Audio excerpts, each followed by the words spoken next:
Hi, I'm Jen Long with Sizzix, and I'm here to give you a quick tutorial of my 3 fold-along cards that are featured in my Foxtails line. A fold-along card is a uniquely shaped gatefold card that has a pop-out label shape that's perfect to express your sentiments.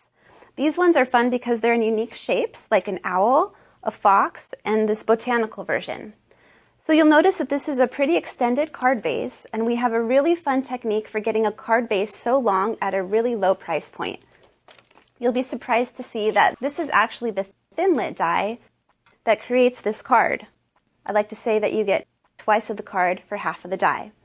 So let's get started on our tutorial to see how that is made. The first thing that you're going to start with is a 6x12 piece of paper. I just took a normal 12x12 piece of scrapbook paper and cut it down the middle. I'm going to fold this completely in half.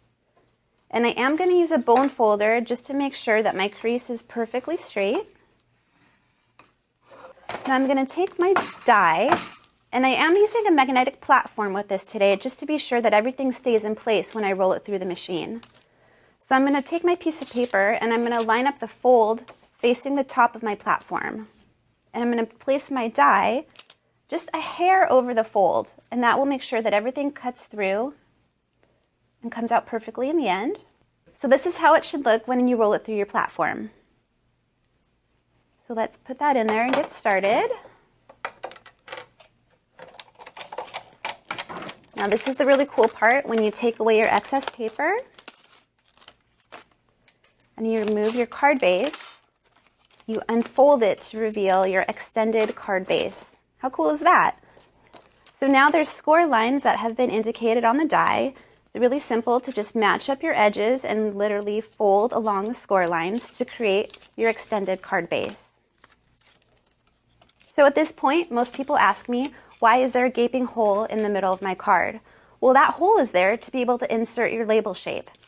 And your label shape does come along with this die. It's your little fox right here. So let's go ahead and cut this out. Then you can see how easily it fits into those inserts.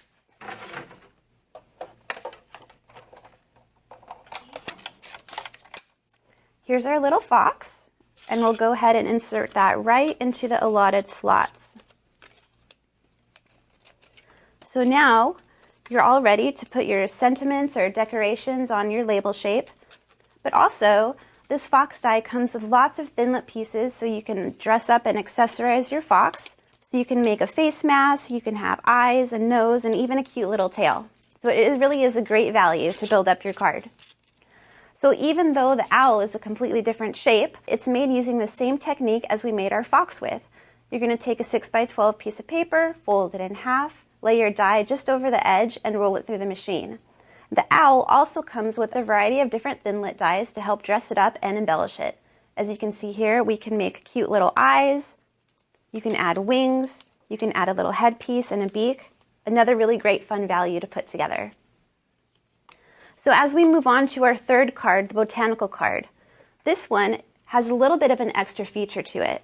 You make your base the same way that we made the first two, but this insert piece has a special extra technique that we included. As you can see here, the label shape that goes into the slots of your card base is built as a framelit. And this allows you to use these pieces as drop-ins. So you really get 3 options in one.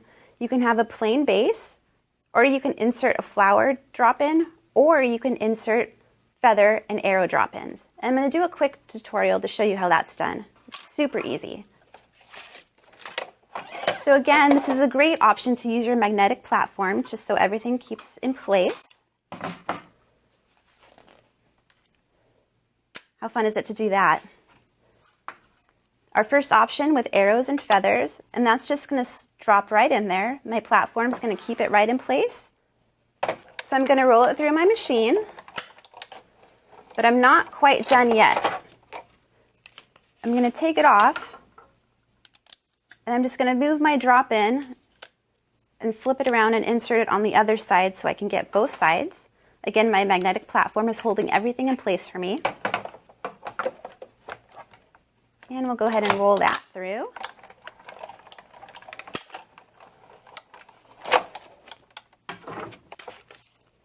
And now we have a label shape that has dropouts. So you can actually have a theme to this fold along card. And again, we can use flowers, we can use arrows and feathers, or you can just keep it plain and decorate it yourself. So I just thought it'd be a great option to give you even more versatility for fold-along cards. I hope you enjoy them as much as I do.